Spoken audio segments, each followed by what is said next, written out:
gaano man yan kalaki, kaliit, sa realidad po tayo ay magkakaiba. Ano po? So, mahalaga, especially kung may pagkasobra talaga, baka naman si Moonchild, Charis. Hindi. Try to save up, save for the rainy days, kasi totoo naman yan. Sabi ko nga, ang pera, andyan yung highs or lows. So, hindi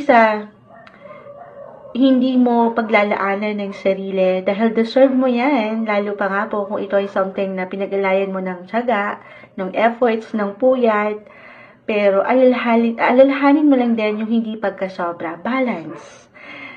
Balance is the key. Okay? Or, sabi ko nga, ito yung good side dito.